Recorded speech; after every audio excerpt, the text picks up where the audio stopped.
শুক্রবারের ভয়াবহ ভূমিকম্পে নরসিংদীর বিভিন্ন স্থানে মারা যান ৫ জন। গাবতলী এলাকায় নিহত বাবা ছেলের জানাজা সম্পন্ন হয় রাতে। শনিবার সকালে কিশোরগঞ্জে গ্রামের বাড়িতে জানাজা শেষে হয় দাফন। এ সময় স্বজনদের আহাজারিতে ভারী হয়ে ওঠে চারপাশ।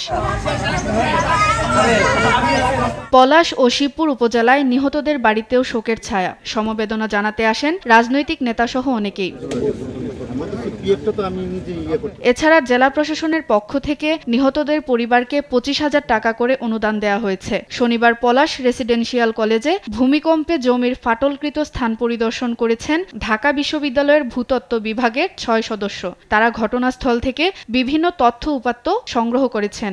এই শীতলক্ষ্য বরাবর যে ফল্ট, এইটা এরকম একটা অ্যাক্টিভ ফল্ট, জীবন্ত ফল্ট, এবং এইখানেও এরকম এই প্লেটগুলোর একটু নাড়াচাড়া হয়, এবং সেই কারণে এই যে গতকাল যেটা ভূমিকম্প হলো ৫.৭ মাত্রা, যে এইটা এই এত বড় নাড়াচাড়া দেওয়ার মেইন কারণ হলো আমাদের যে সয়েলটা, মাটিটা, এটা খুব নরম মাটি। তো নরম মাটিতে এই এনার্জিগুলো মুভ করে এবং তাদের অ্যামপ্লিটিউড খুব বেশি থাকে। পুরান ঢাকায় ইটের রেলিং ভেঙে মারা যায় লক্ষ্মীপুরের বাবা ছেলে। শনিবার সকাল ৯টায় সদর উপজেলায় পারিবারিক কবরস্থানে দাফন করা হয়।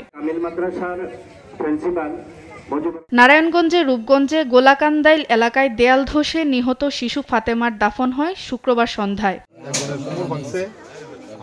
এছাড়া একটি স্কুলের ভবনের দেয়ালসহ ৫টি ভবনে ফাটল দেখা দিয়েছে। ওই ভবনগুলোর দেয়াল, সিঁড়ি ক্ষতিগ্রস্ত হয়েছে। এছাড়া একটি ভবন হেলে পড়ার খবর মিলেছে। এখনও ভূমিকম্প আতঙ্কে রয়েছেন স্থানীয়রা।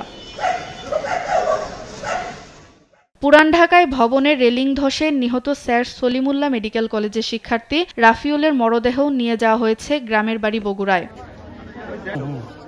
সুপ্রিয়া তৃষা, নিউজ ডেস্ক, দেশ টিভি।